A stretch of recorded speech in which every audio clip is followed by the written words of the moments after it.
Welcome, participants. We are going to give everybody about a minute to join our next session. I hope everyone was able to see the opening keynote with Dave Pitnaik. It was great conversation.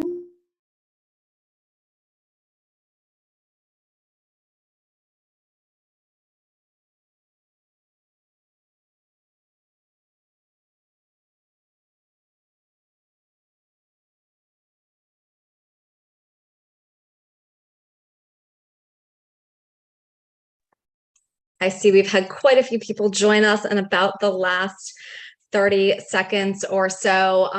It gives me such great pleasure to welcome from VelocityEHS, Lyn Ip. She's going to be here to talk to us about the intersection of green chemistry and ESG. So please submit questions that you have for her. We have set aside a good amount of time. I know it's a short session, but we have set aside a good amount of time for the presentation today and for question and answers with Lyn. So Lyn, at this point, I'm going to turn this over to you, and I look forward to jumping on with you for Q&A.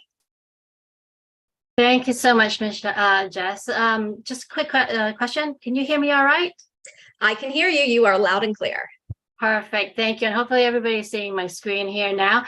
Again, my name is Lyn Ip. I'm Senior Solution Strategist at VelocityEHS, and it is very much my pleasure to talk to everybody today about a subject that's really close to my heart and very relevant in today's environment, and that is the intersection of green chemistry and ESG. By way of introduction, at VelocityEHS, our mission has always been to make workplaces safer and more sustainable.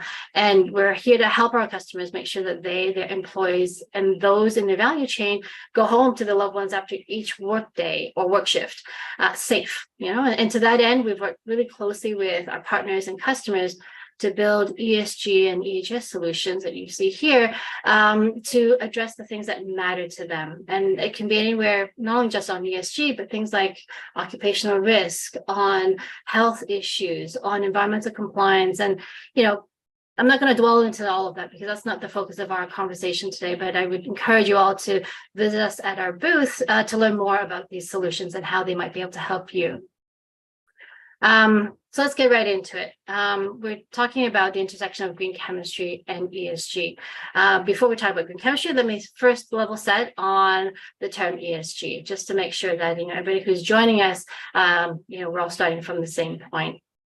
The term ESG, which in its individual components references to environment, social, and governance, which you see here on the screen, is sometimes considered to be the latest incarnation of what has been known as sustainability or sustainable development, as defined by the Brundtland Commission back in 1987. And it's a set of criteria that is now widely used to assess corporate performance. And while it started out, really focused within the boardroom, it's actually now moved to becoming a reporting narrative that's used by investors in the financial markets to evaluate prospective companies that, they're looking for a higher valuation over time, or for those that they may have invested in to then understand which of their investments have less risk of degradation of value over time. But, regardless of whether you're contributing to the creation of or are on the receiving end of this information, ESG simply just can't be ignored, particularly given the increasing number of regulatory and financial reporting frameworks. And these include things like the EU's Corporate Sustainability Reporting Directive, or CSRD, and the impending US Security and Exchange Commission, or SEC's proposed new rules and reporting requirements. On top of that, there are obviously also international voluntary standards, like the International Sustainability Standards Board, ISSB, and GRI. Again, ESG might mean many things to many different people, but to just sort of give you a sense of, the expansiveness of ESG, this diagram I brought from the Sustainable Accounting Standards Board, or SASB, and here you can already see, ESG covers a lot of ground, but not all topics are of equal depth. Some have more finite measures to be maintained. For example, board diversity. This could entail, a dozen or so metrics that one might have to, collect information on and track over time, versus others like energy and GHG, where there could be tens of thousands of measurements or data points that have to be maintained and managed over time. And again, this is all dependent on the size and the nature of your organization. But this is also why it's important for companies to conduct what we call materiality assessments. And through those assessments, you're able then to identify, refine, and assess the various potential environmental, social, and governance issues that might affect, your business or your stakeholders that have an interest in what you're doing. I'd also say that there are also some aspects that span across the core issues you see here. And one such aspect is chemical management. And this is the focus of our discussions here today. When we look at ESG from a chemical lens, there are a number of stakeholders, more stakeholder angles that we should be considering, whether it's customer welfare or employee welfare, operational risk versus consumer risk, looking at the chemical exposure to humans versus the environment, as well as, business continuity versus health and safety risks.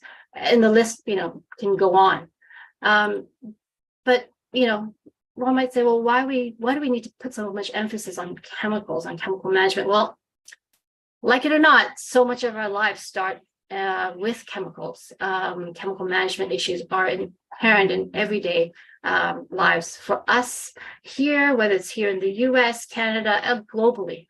And what do I mean by saying that? Well, each and every one of us comes into contact with chemicals in our daily lives. And this is not talking about in an industrial setting. I'm talking about at home, from the most basic items like table salt, which essentially is a chemical compound of sodium chloride that you use, whether it's to flavor your cooked dishes or you like baking, to more complex things such as the batteries that you have in your mobile phones, or if you have an electrical vehicle. Those all are comprised of chemical compounds. And so, products that you see on the store shelves, customers might be buying, whether it's shampoo or floss or, as I said, a vehicle. I mean, all of these are made up from chemical compounds mixed together or added in various recipes or formulas to create those products that we're buying, that we're using. And, yet these modern conveniences that we have at our disposal come at a cost. Whether we talk about waste, pollution, or unanticipated harm to human health and environment, these are all the costs of these conveniences. And, one example that's at the forefront of everybody's minds these days is PFAS, the per and polyfluoroalkyl substances. It's used in everything from fire retardant materials to, nonstick pans, food wrap. And unfortunately, as many of you have probably read in the news media, it's found in many natural environments now due to its bioaccumulative nature. The persistent nature of these chemicals under the broad group of synthetic organofluorine chemical compounds has led many countries and regions like the US, Canada, EU, Japan, and others to draft or perhaps already are implementing PFAS-linked regulations. Some of these examples, and they may be familiar to you already, but the EU began restricting long-chain variations of PFOS and PFOA under POPs, the Persistent Organic Pollutants Regulations, since 2010 and 2020, respectively.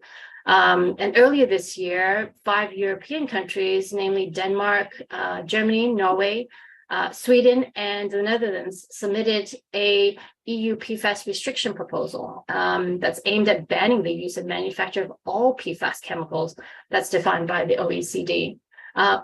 Closer to home, earlier this year, in March, I believe, the US EPA proposed the first ever national drinking water standard to address allowable limits for PFAS. And at state levels, and this may affect some of you here on the call today, in terms of where you're living or where your business operates, at state level, there are more than half a dozen states that already have laws and regulations restricting these so-called forever chemicals, which are, either these laws and regulations are coming into effect or have already come into effect earlier this year.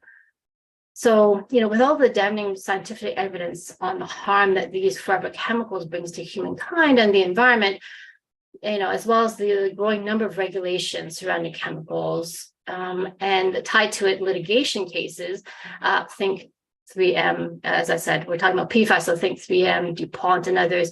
The dial really has turned up for all stakeholders within the value chain to not only try to figure out how to remove what's already in the ecosystem and prevention against exposure, but more importantly, how are we finding safer and more sustainable alternatives to these chemicals?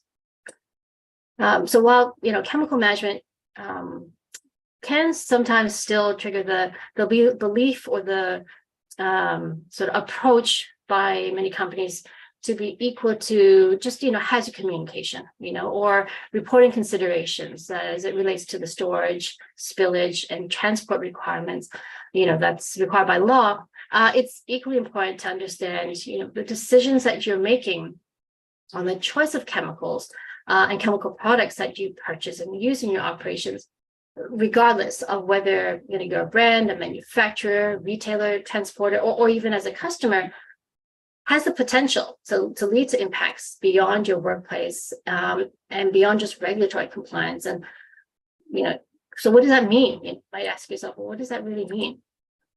Well, let's take a look at it from a workforce angle. In the retail goods sector, a brand might be outsourcing the manufacturing of the products it sells. And while they don't technically employ the people in the manufacturing facility, the purchasing and operational decisions the company makes, whether it's independently or in partnership with their manufacturing partner, as these decisions relate to chemicals used in their products and services, these all have the potential to impact the workforce. And when I say workforce, I'm talking about the extension both upstream and downstream of the company's value chain. So this includes considerations of impacts on workers who might be extracting or processing the raw materials, or who might be working at the chemical facilities that then supply intermediate products to your manufacturing partner, as well as all the way up to the potential exposure at the retail shop floor where your employees might be selling the products.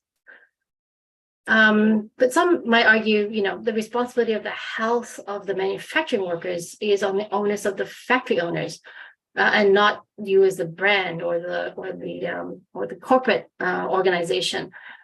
But the demand for accountability, whether it's from regulators or investors, consumers or financial institutions, it's making it imperative for companies to conduct, first your material assessment to understand, identify, evaluate, and address those potential risks, not only at the point of product manufacturing, but rather throughout the entire value chain. So it's important that you understand the impacts all across the value chain and where you're making the conscious decisions to remove the harm. And, as the third point speaks to on this slide is, whether you're looking at mandatory regulations like the NFRD, the Non-Financial Reporting Directive, or the pending ruling on the European Sustainability Reporting Standards under the CSRD, as well as I mentioned, the SEC's proposed new reporting rules, or even the voluntary standards. Companies are now being held accountable. And it's no longer enough just to say, well, I know where my products are being made, or yes, I have an SDS library, I have an SDS binder. That's enough. It's actually no longer enough. The demand for accountability and transparency is pushing towards seeking visibility from stakeholders to companies of understanding, have you done your due diligence? Have you done it such that it avoids the cause of harm in the first place? Excuse me. And this is where at VelocityEHS, we believe that the adoption of green chemistry principles is integral to a company's due diligence practice. And in turn, this will inform the company's overall ESG journey. So, what is green chemistry? This might be a term that you're hearing for the first time here, or maybe it might be known to you from, your other industry conversations and your network. But again, just to quickly level set, this term, green chemistry, was first coined, by Paul Anastas and John Warner in their book on green chemistry theory and practice back in the 1990s.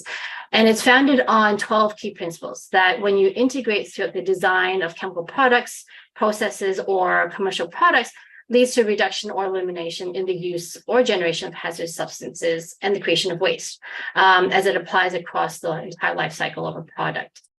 So here you might be saying, well, Lyn, hold on a second. My company isn't in the chemical industry, or we don't use a whole lot of chemicals in our operations.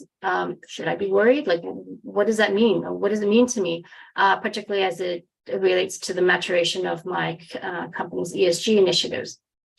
Well, you're right. While these principles were initially targeting the chemical industry, with the intention and purpose of, forcing the chemical companies to synthesize safer compounds, the actual concept of green chemistry, as you see here in the 12 key principles, it actually now has a very wide-ranging application across multi-industries.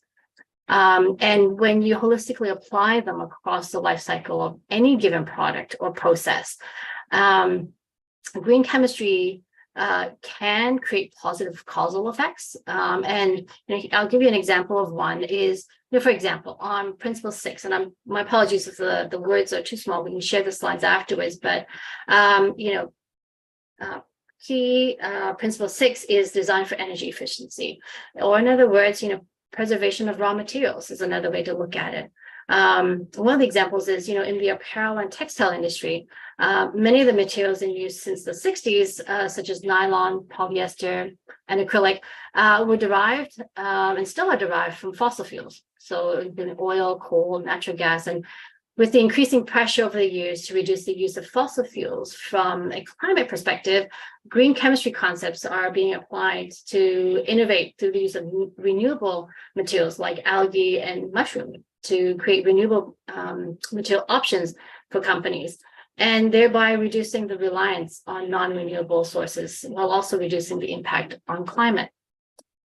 So again, these 12 key principles, although started out applying to the chemical industry, it does have application throughout various industries, as long as you start taking a look at understanding your materiality assessment first, and then looking at where chemicals are actually being used in your organization and the processes therein. And when we talk about green chemistry, it's necessary to recognize and acknowledge that, as I said, it's not just applicable to the it's not just applicable to the chemical industry, but rather, we as global citizens, in order for us as humankind to do less harm to our own health, the health of our family members, our friends, and the global community, as well as to, the earth itself, all industries and stakeholders in the value chain must be pursuing those same intentions to manage the chemistries that are used in our operational activities and make the right informed decisions where there is a choice to remove chemicals of high concern. And that's regardless of whether we're talking about the design, the manufacture, the use, or ultimately the disposal of a product. And so at VelocityEHS, we believe that the way for any company to make such informed decisions is really to leverage what we call a 360-degree view of the risks in your operations, whether it's from procurement to R&D, manufacturing to disposal. And this can all be done through what we call the adoption of a 3-step preventive, predictive, and proactive process, whereby we look at the preventive piece, which looks at the knowns, what's known today through, indexing your chemicals and your chemical products to determine, what are the risks at an ingredient level, and then start to prioritize those to address more urgently. How are you going to replace them? What are alternatives? The predictive piece is we're looking at using AI to pull available scientific research and regulatory statements to predict potential risks associated with the current chemicals in your portfolio, and perhaps any new chemicals or products that are under development or trial testing within your organization. And lastly is the proactive, closing out the loop is looking at replacement of harmful chemicals with safer alternatives and communicating the product level of concern based on the known and the predicted risks. So if you haven't already taken the steps to setting up your own green chemistry journey, you may be wondering, where should I start first? Well, while most companies will already have a SDS library, for regulatory reporting purposes, that's why you may have that SDS library. It's also equally important to know your supply chain and ensuring that there is transparent and open communication from them around the chemicals that they may be using for the manufacturing of your product or providing services to your company. But once that's established, companies can truly begin their green chemistry journey, as you can see here. And again, it doesn't necessarily have to follow this sequence, but again, many of these components will be integral to that journey. And that's, identifying your chemical ingredients. So it's no longer just good enough to have an SDS library. You should actually understand what kind of chemical ingredients are actually in there. What's comprising of all of your products, chemical products that you have on site or that perhaps you're selling, right? So it's identifying chemical ingredients and the products of concern, which then leads to identification and use of alternatives, right? But you also need to build in procurement alerts. So they serve as a stopgap for any chemicals that may already be identified as being high level concern. You don't want to have to repurchase them, have them purchased and brought into your system all over again by accident, simply by just carelessness in that procurement process. And obviously, we want to design out risks before they can actually become an issue. And this could either be due to existing known risks or, those that science predicts that have a high likelihood of occurring. So again, it's a stepwise process, and you may not be able to do everything all at once. That's okay. I think this is a gradational process where you need to start out with your basics and then start working up from there. So, through the adoption of green chemistry framework, as I outlined before, companies are not only able to address the worker safety, and that's what I tabled earlier, but it has the potential to also drive positive influence, in areas such as, the due diligence and remediation pathways, right? So you're able to identify and understand, well, where are my risks? What is it that I have to do? Where do I need to look for alternatives? And you're also future-proofing against regulatory changes, right? Through the predictive piece that I share here in terms of the green chemistry three-step process. It also then informs your risk management strategies, right? And it's also going to boost your stakeholder confidence, whether we're talking about investors or consumers, your insurers or regulators, just to name a few. And we've also seen some of the customer base looking at it from an insurance renewal negotiation perspective, right? So being able to show that you've done your due diligence, the chemical risks that are in your supply chain, you're working towards them, to remediating them or removing them altogether. That goes a long way in those negotiations. And at the end of the day, it hits your overall triple bottom line, in other words, your overall ESG performance. But I do want to stress, while the adoption of green chemistry, it's great to have, it will not answer all of your ESG priorities. I want to make sure that's clear. But know that the choices you do make, whether it's from the type and quantity of chemicals you procure through to how they're handled, how they're stored, used, and perhaps even disposed of, will all have an impact, not only on your regulatory obligations, but also to drive towards that better ESG performance overall.